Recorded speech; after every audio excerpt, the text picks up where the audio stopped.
Nah, memang kalau kita amati ya, sepak terjang Pak Mahfud MD di dalam kepemimpinan Presiden Joko Widodo menurut saya sangat-sangat tegas sekali, dan bahkan juga banyak kasus-kasus besar yang diungkap oleh Pak Mahfud MD. Ya, yang paling saya ingat banyak sih, sangat banyak sekali, mulai dari Verdi Sambo, mulai dari kasus BLBI, mulai dari kasus Asabri, Jiwasraya, dan bahkan juga yang terakhir yaitu akan membongkar kasus di Kemenq, dan bahkan juga kerugian negara ditaksir 300-an triliun. Menurut saya sangat keren sekali, yaitu sepak terjang Pak Mahfud MD menjadi Menko Polhukam. Kemungkinan Presiden Joko Widodo setelah ditinggalkan oleh Pak Mahfud MD kemungkinan ya agak kewalahan ya, apalagi saat ini banyak kasus-kasus yang belum terungkap dan bahkan juga semakin abu-abu, remang-remang, dan juga hilang. Pada waktu lalu juga kita dihebohkan dengan film Vina Sebelum 7 Hari, dan bahkan juga akhirnya ada yang terungkap, yaitu ada DPO lagi, dan disitu juga bahkan saat ini menjadi polemik, dan bahkan banyak netizen-netizen yang menyuarakan atau meragukan, yaitu dari Peggy tersebut adalah pelaku atau tidak. Ya, kita serahkanlah ke pihak yang berwenang.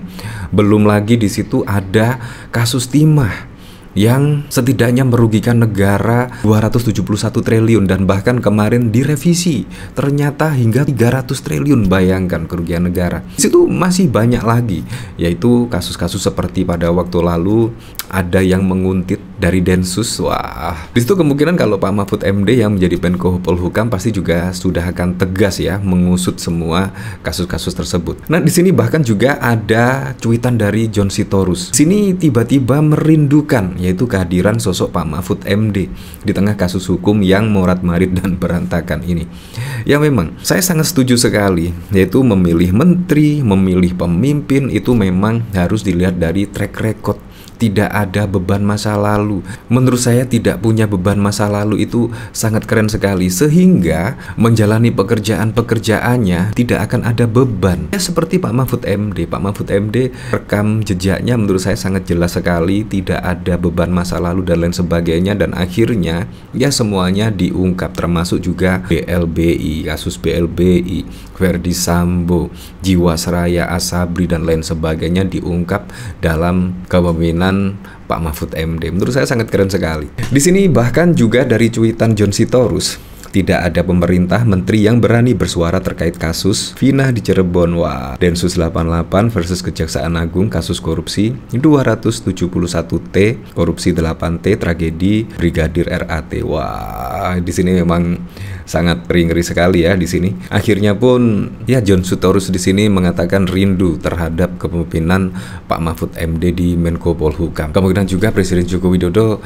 saat ini pasti juga akan kewalahan ya. Kemungkinan juga merasa kehilangan, yaitu ditinggal sosok seperti Pak Mahfud MD pada waktu lalu. Nah, dari sini saya juga penasaran ya, kira-kira komentar-komentarnya seperti apa ya di sini. Di sini dari jelmaan nepotisme Menko Polhukam sekarang siapa ya? Kok nggak ada nongol? Presidennya udah nggak nongol juga, negara autopilot yang di bawah disuruh godok-godokan sendiri. Setahu saya beliau mantan panglima loh. Wah, seharusnya lebih tegas ya. Semua lebih baik diam daripada salah omong terus nggak diajak. Di sini dari Daya, selamat pagi Bang, selamat hari Senin pagi bosku, selamat. Kita masih punya singa Asia, udah ompong jalannya, udah meling-meling. Di sini dari MP, sungguh naif kamu bicara masalah hukum di saat Pak Mahfud MD ada. Ingat saat rapat dengan Komisi 3 DPR RI itu, saat dia diancam biaya kampanye mereka habiskan uang 550M dari mana? Jika masuk dalam lingkaran setan semua akan jadi setan. Terus yang 02 biaya kampanyenya segitu menurutmu? Ya memang kalau pada waktu lalu memang di sini biaya yaitu kampanye yaitu dari pasangan 03 Pak Mahfud MD dan juga Ganjar Pranowo menghabiskan sekitar 550 miliar. Di situ bahkan juga hampir sama apa yang dilakukan pada waktu lalu pada Pilpres 2014-2019 ketika mengkampanyekan Presiden Joko Widodo dari dan Pak Yusuf Kalla, dan yang kedua adalah dengan Kiai Ma'ruf Amin. Di situ bahkan juga di atas 500-an. Hampir sama kok, hampir sama. Karena menurut saya itu bukti transparansi kalau menurut saya. Di situ dikalkulasi, dihitung betul, dan akhirnya menemukan yaitu pengeluaran biaya kampanye sekitar seperti itu. Saya juga sangat meragukan sekali ya ketika Pak Prabowo pada waktu lalu berkampanye, ya katanya sih hanya 220 triliun. Tapi pada waktu lalu juga Sandiaga Uno mengatakan lebih dari 1 triliun. Wah, uang habis pada saat Pilpres 2019. Ya, kita tidak tahu, tetapi memang laporan di KPU memang seperti itu, dana kampanye dari masing-masing calon presiden. Ya, ini kok malah ngomongin Pilpres ya. Di sini dari R, tapi dia gagal untuk tidak hapus ITE, RKUHP baru, dan PSE. Wewenang menghapus undang-undang bukan di menteri tapi di DPR semua presiden. Ya, seperti itulah. Ya, seperti itu. Jadi menurut saya ya kemungkinan sih Presiden Joko Widodo sangat kehilangan ya, yaitu peran dari Pak Mahfud MD sebagai ya garda terdepan, yaitu mengungkap kasus-kasus yang sangat rumit dan sangat jelimet. Menurut saya Pak Mahfud MD lah di sini, karena Pak Mahfud MD tidak punya beban masa lalu. Nah, pada waktu lalu di sini tertanggal 18 Agustus 2022, Mahfud MD bongkar kelompok Verdi Sambo yang hambat kasus Brigadir J. Di sini bahkan juga jurus Mahfud ungkap transaksi mencurigakan 349T Kemenq. Tidak hanya di situ saja. Di sini peran Mahfud MD bongkar kasus Jiwasraya, Asabri, dan Indosuria. Jadi di sini memang sangat keren sekali Pak Mahfud MD tidak punya beban masa lalu, dan akhirnya juga ya sangat tidak ada beban ketika membongkar kasus-kasus besar seperti ini. Nah, di sini bahkan pada 21 Desember 2023 sepak terjang Mahfud MD atasi kasus besar mulai dari BLBI dan Asabri. Nah, di sini bakal calon wakil presiden nomor urut 3 Mahfud MD memiliki rekam jejak mentereng dalam membongkar sejumlah kasus besar di Indonesia. Tidak hanya itu, pria tersebut pun terkenal sebagai sosok yang berani blak-blakan, bahkan dijuluki sebagai peluru tak terkendali oleh Gus Dur. Berdasarkan rekam jejak yang dimiliki, Mahfud MD pernah menangani sejumlah kasus yang cukup besar di Indonesia.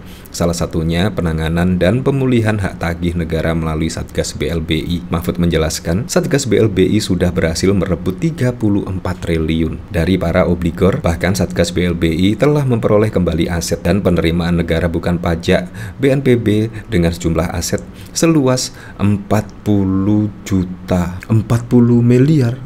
juta meter. Di sini realisasinya kita udah 34 triliun ya. Dari 114 triliun sudah kita rampas 34 triliun. Nah, dari sini kira-kira setelah ditinggal oleh Pak Mahfud MD seperti apa ya Satgas BLBI yang pada waktu lalu dibentuk oleh Presiden Joko Widodo? Apakah terus berlanjut? Apakah juga berhenti ketika Pak Mahfud MD sudah tidak menjabat sebagai Menko Polhukam? Ya, kita tidak tahu lah. Ya, tapi saya berharaplah semoga saja di bawah kepemimpinan Pak Prabowo Gibran pada periode 2024 hingga 2029, semoga saja bisa merealisasikan semua program-program dan janji-janji kampanyenya sehingga bisa dirasakan manfaatnya langsung oleh masyarakat.